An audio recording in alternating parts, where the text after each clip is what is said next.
जिसका नाम है लकड़दरे की कहानी। इस नाटक के लेखक हैं श्री किरण सरोदे सर और इस नाटक की दिग्दर्शिका है सौम्या जजताई।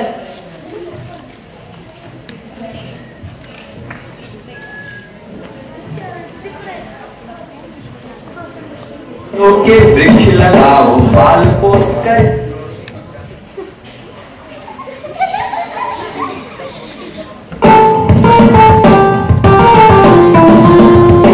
फल फूलों के वृक्ष लगाओ बाल पोस कर इन्हें बढ़ाओ, फल फूलों के वृक्ष लगाओ बाल पोस कर इन्हें बढ़ाओ, पत्ते फूल न कुछ भी तोड़ो देखभाल में कमी न छोड़ो, पत्ते फूल न कुछ भी तोड़ो देखभाल में कमी न छोड़ो, फल फूलों के वृक्ष लगाओ बाल पोस कर इन्हें बढ़ाओ।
गर्मी के कारण जलन होने से कई का रस पीने से ही जलन कम हो जाती है।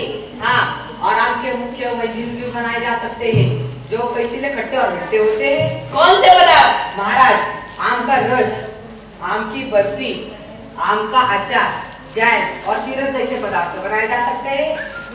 सबसे महत्वपूर्ण बात यह है कि आम यह एक राष्ट्रीय फल है और इस लकड़हारे ने उसी के पेड़ को काटकर बहुत बड़ा अपराध किया है।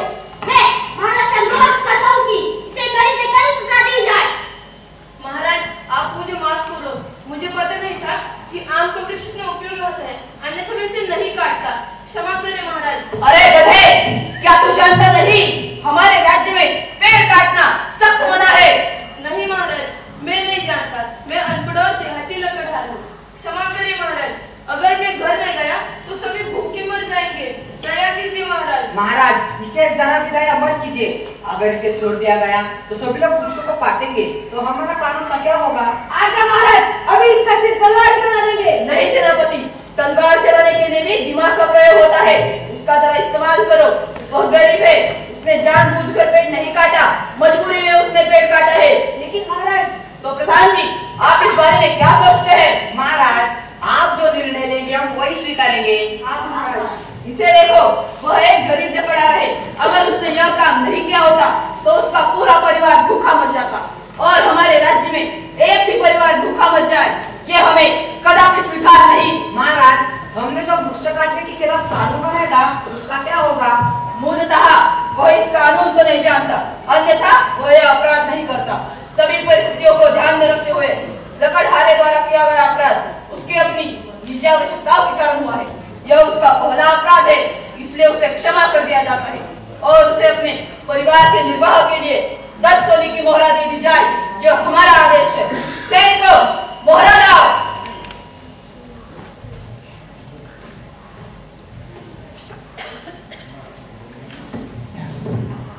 लो लकड़हारे। धन्यवाद महाराज।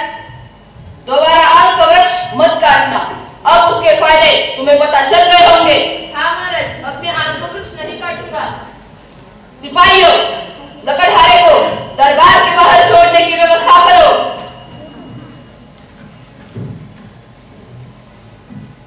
तो आज का दरबार यही खत्म होता है।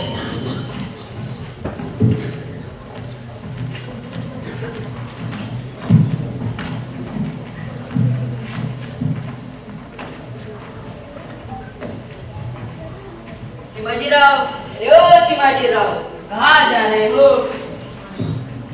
अरे भाई, कहाँ जाऊंगा? खेत में जा रहा हूँ बुआई करने के लिए। अरे के नहीं बोई, थोड़ी रह गई है, लेकिन तुम कहाँ जा रहे हो? अरे जमींदार के खेत में भैंसों को पानी पिलाने के लिए जा रहा हूँ। बिना मेहनत किए कोई खाने को रोटी का पार भी नहीं देता। कौन कहता है काम के बगैर खाना नहीं देता?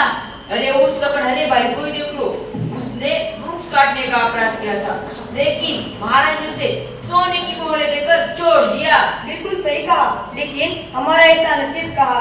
आप जो कह रहे हो वह भी सही है। लकड़हारा मजे में जी रहा है। उसकी तकदीर अच्छी है और जो तकदीर में होता है वह मिलता ही है। चलो चलता हूँ, देर हो रही है। अरे देखो देखो, जिसका नाम लिया वो हाजिर भी हो गया। बहुत आनंद ले रहा है ना? चलो आज इसकी मस्ती लेते हैं। तू देख लेना, महाराज ने बदल देना। वो कैसे? तू केवल मेरे हाँ में हाँ मिला, आगे मैं देखता हूँ। आजकल बहुत मजे में रह रहे हो। मजे में क्यों ना रहे, महाराज का लाडला है। अरे तुमने देखा नहीं महाराज ने इसे कितना बड़ा इनाम दिया? तुमने ठीक कहा, वृक्ष काटने का अपराध करने के बावजूद भी महाराज ने इसे इनाम देकर घर भेज दिया। अरे ये कोई सामान्य इंसान नहीं है, महाराज का लाडला है, लाडला। अरे कैसा दोस्त और कैसी किस्मत, उस दिन रह गया, अन्यथा मुझे सजा ही मिलती। अरे कैसी सजा? महाराज इतने दयालु है कि वृक्ष काटने पर भी सजा नहीं देते। क्या कह रहे हो रामराव? अरे देखो भाई, तुम्हें फिर से इनाम में सोने की मोहरों को पाना है तो फिर से एक पेड़ को काट डालो। राजा के सैनिक में पकड़कर फिर से ले जाएंगे, फिर तुम्हें इनाम भी मिलेगा। समझो तुम्हारी 5 उंगली घी में। नहीं नहीं, महाराज ने तो मुझे सत्य हिदायत दी है कि आज के बाद कभी भी आम का वृक्ष नहीं काटना। अरे महाराज ने केवल आम का वृक्ष काटने से मना किया है, तुम दूसरे वृक्ष काट सकते हो और इनाम भी पा सकते हो। अरे हाँ, तुमने बिल्कुल सही कहा। महाराज ने तो केवल आम का वृक्ष न काटने के लिए बोला है, मैं दूसरे वृक्ष तो काट सकता हूँ ना। अरे तो फिर क्या सोच रहे हो? दूसरे किसी भी वृक्ष को काटो और बुझाओ माल। तुम सच कह रहे हो ना? नहीं तो महाराज खफा होंगे और मुझे सजा ही मिलेगी। तुम बिल्कुल मत डरो और ज्यादा सोचो भी मत, हम दोनों हैं ना तुम्हारे पीछे। चलो आज ही दोपहर में वृक्ष काटता हूँ। तुम यह जानकारी राजा के सैनिकों पर जाकर बताओ। हाँ हाँ, हम यकीनन बताएंगे, तुम बिल्कुल चिंता मत करो। चलो चल रहा हूँ, जरा कुल्हाड़ी तो तेज कर लूं। जाओ जाओ, नेक काम में देर किस बात की।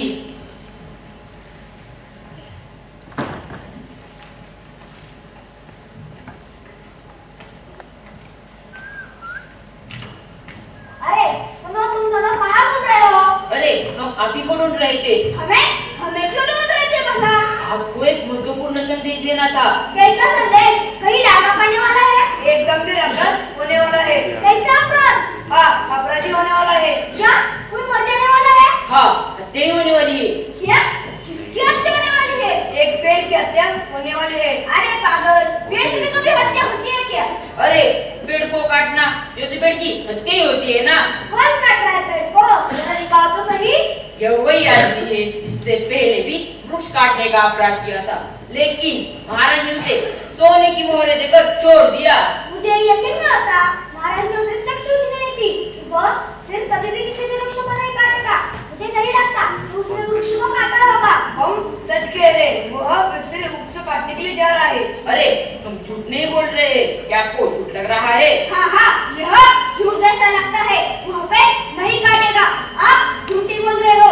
आइए हम आपको दिखाते हैं वह पेड़ काटेगा या नहीं, आप ही देखिए। ठीक है, चलिए और हमें दिखाइए। अरे चलो चले।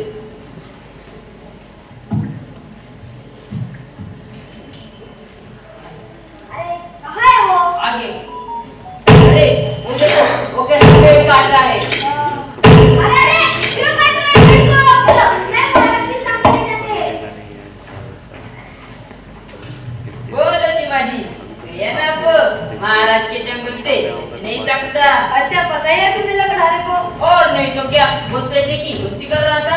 अब शायद भीख मांगनी पड़ेगी। राम राव कहते मुझे राम राव, अगर मैं चाहूँ तो किसी की भी मस्ती उतार सकता हूँ। यदि लोग कहते हैं कि हम किसी का आदेश हटाना चाहते हैं तो वैसा भी कैसे कर सकते हैं? और क्या, बिल्कुल सही कहा।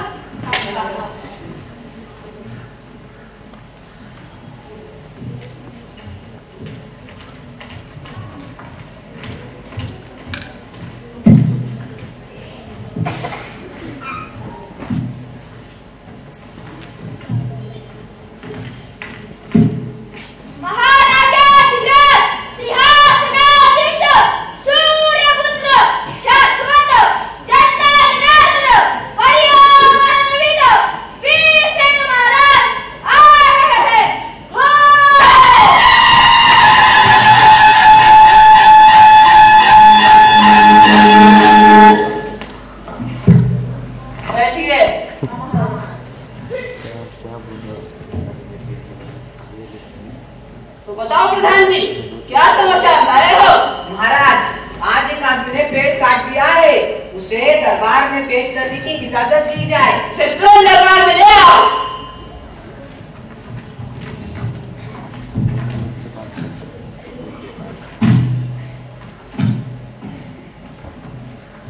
महाराज, यह वही लकड़हारा है जिसने कल बरगद का पेड़ काट डाला था। क्या इसने बरगद का पेड़ काट डाला? हाँ महाराज। सेनापति, क्या यह वही लकड़हारा है जिसने पहले भी वृक्ष काटने का अपराध किया था? हाँ महाराज, यह वही लकड़हारा है जिसने पहले भी वृक्ष काटने का अपराध किया था और आपने उसे उस अपराध में दंडित करने के बजाय मोहरे देकर सम्मानित किया था। महाराज, मैं आपसे कह रहा था इसे दंडित करे, लेकिन आपने उसे छोड़ दिया। मेरी बात बिल्कुल नहीं सुनी। क्या उसे पता है इस बार उसने कौन सा वृक्ष काटा है? अरे मूर्ख नालायक आदमी, मैंने पिछली बार तुम पर दया दिखाकर तुम्हें छोड़ दिया, फिर भी तुमने वही गलती की और बरगद का पेड़ काट डाला। हाँ महाराज, मैं स्वीकार करता हूँ कि मैंने बरगद का पेड़ काट डाला। तुम्हें शर्म नहीं आती ऐसी बातें करते हुए? वृक्षों को काटना मना है, इसके बारे में हमने कानून भी बनाए हैं। यह सब बातें तुम्हें बताई गई, फिर भी तुमने वही गलती की। महाराज, पिछली बार तो आपने आम का वृक्ष न काटने के लिए बोला था, लेकिन मैंने इस बार आम का वृक्ष नहीं काटा, मैंने तो बरगद का वृक्ष काट डाला। वो किसी भी उपयोग का नहीं होता। दरअसल आपको तो मुझे इनाम देना चाहिए। अरे मूर्ख, बरगद के पेड़ को निरुपयोगी कह रहे हो? क्या पता है तुम्हें बरगद के वृक्ष के बारे में? महाराज, इसे अपनी जीवन यापना के लिए लकड़ी चाहिए, वो किसी भी प्रकार का पेड़ हो। अरे राष्ट्रीय वृक्ष के रूप में जाना जाने वाला बरगद का पेड़ हवा में 60% ऑक्सीजन छोड़ता है। इस पेड़ की पत्तियां गर्मियों में नमी छोड़ती है, जिसका अर्थ है कि यह पेड़ छाया और ठंडक प्रदान करता है।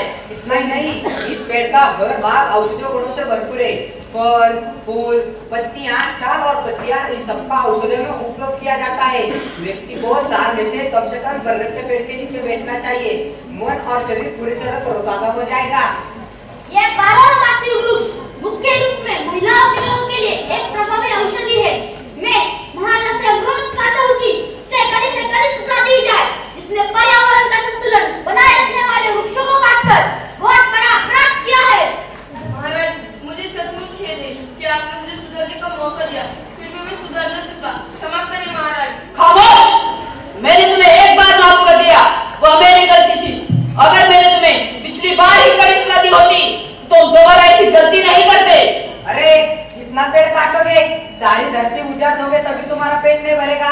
महाराज ने पर्यावरण के चिंता के रूप में कानून बनाया है, तभी तुम पेड़ काट रहे हो। लोग लज्जा ना हो तो थोड़ी लज्जा होनी चाहिए कि नहीं? तो कुछ नहीं महाराज, इसे तो अभी सजा मिलनी ही चाहिए। महाराज, इसे पेड़ की कोई कदर नहीं है। इसे पेड़ों के गुणों के बारे में भी कुछ पता नहीं है। इसे वृक्ष के रूप में अगला जन्म लेना ही चाहिए। अरे प्रधान जी, अगला जन्म किसने देखा है? हम तो इसे इसी जन्म में पेड़ों की जन्म कुंडली बनाने के काम में लगाते हैं। उसे बताओ कि पेड़ कैसे लगाए, उनकी देखभाल कैसे करें और उन पेड़ों को बड़ा करने में कितना कष्ट होता है, या उसे भी पता चलने दो। इसका मतलब महाराज हम समझे नहीं। अरे यदि इसे फांसी की सजा दी गई तभी भी यह पेड़ों का महत्व नहीं समझ पाएगा। इससे अच्छा हम इसे ऐसी सजा देंगे कि इसका पूरा जीवन पेड़ों के सानिध्य में व्यतीत होना चाहिए। महाराज, आप लकड़हारे को ऐसे छोड़ दोगे? नहीं प्रधान जी, उसे सजा दे रहे हैं कि वह महल के चारों ओर 100 बरगद के पेड़ लगाए, उनकी 3 साल तक देखभाल करे, उन्हें रोज पानी दे, उनकी देखभाल करे और उन पेड़ों को बड़ा करे, ताकि भविष्य में राजमहल को खूब शुद्ध ऑक्सीजन से भरी हवा मिले। जाओ, इसे ले जाओ और इस पर नजर रखो। वाह, महाराज ने तो अच्छा निर्णय लिया है। अब उसे पेड़ का महत्व पता चलेगा और भविष्य में ऐसा काम कभी नहीं करेगा। महाराज, आप उससे कितना भी कहो, वो वही करेगा जो उसे करना होगा। कल से लकड़हारे को दी गई सजा का क्रियान्वयन प्रारंभ होगा। आज का दरबार यही खत्म होता है।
पुलड़ी तो मैंने सिर उड़ा देगी। देखो, यहाँ राजमहल में चोरी मत करना। यहाँ का राजा बहुत अच्छा है। अगर तुम्हें कोई परेशानी या तकलीफ हो तो महाराज को जाकर बताए। चोरी करना है और राजा चोरी करके जाएंगे क्या? मैं आपसे विनती करता हूँ कि आप राजमहल में चोरी ना करें। तुम कहते हो इसलिए हम राजमहल में चोरी नहीं करेंगे, लेकिन हम चोरी तो करेंगे ना। देखो, हम महल के अंदर चोरी नहीं करेंगे, लेकिन हम महल के बाहर तो चोरी कर सकते हैं ना। महल के बाहर जो कहे वह सभी ही पेड़ है। हमें चंदन का पेड़ चुराने जा रहे हैं और तुम हमारी मदद करो। तुम्हें महल के पास जाने से कोई नहीं रोकेगा। महल के पीछे एक बड़े से मंदिर के पास केवल एक ही चंदन का पेड़ है, जिसे तुम हमारे लिए काट देना। नहीं, अब मुझे पेड़ काटने की सजा मिल रही है। मैं पेड़ नहीं काटूंगा। मुझे पता है इसे उगाने में, बड़ा करने में कितना कष्ट होता है। मैं पेड़ नहीं काटूंगा, चाहे मेरी जान भी जाए तो। नहीं तो हम तुम्हें मार डालेंगे। बचाओ, बचाओ, नहीं दूंगा मैं। सैनिकों, इन्हें ले जाओ।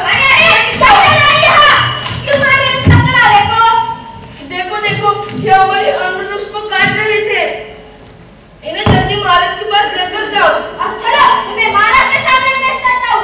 महाराज तुम्हें दंडित करेंगे। चलो।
तुमने बहुत अच्छा काम किया है।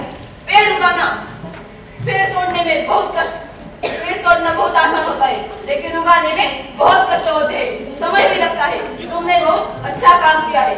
ये लो तुम्हारा इनाम। महाराज, हम इन चोरों का क्या करेंगे? अरे मूर्खों, ये तुम क्या कर रहे थे? चंद पैसों के लिए इतने उपयुक्त पेड़ को काट रहे थे। अरे मूर्ख व्यक्ति, वह एक चंदन का पेड़ था। इस पेड़ की पत्तियां, डाले पूजा के लिए उपयोग की जाती है।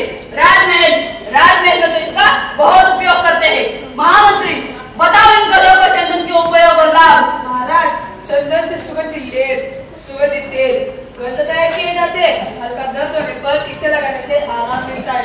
इसका उपयोग घाव को ठीक करने के लिए किया जाता है।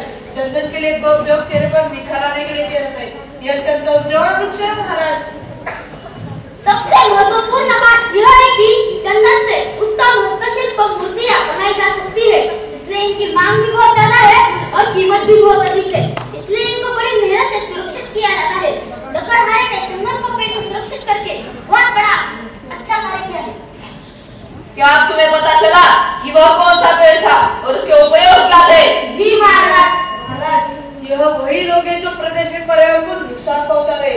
ऐसे लोगों को कड़ी से कड़ी सजा मिलनी चाहिए। आजकल उन लोगों को नष्ट किया जा रहा है। जैसे जैसे पक्षी के आवास नष्ट हो रहे, ये जानवर और पक्षी मानव बस्ती में है महाराज। महाराज, वृक्ष संवर्धन समय की मांग है। हमने वृक्ष न तोड़ने को मना करके बहुत ही बड़ा क्रांतिकारी निर्णय लिया है। इसे और अधिक लागू किया जाना चाहिए। आप जो कहते हैं वो सही है। प्रकृति का संतुलन बनाए रखने के लिए और कड़े कदम उठाए जाने चाहिए।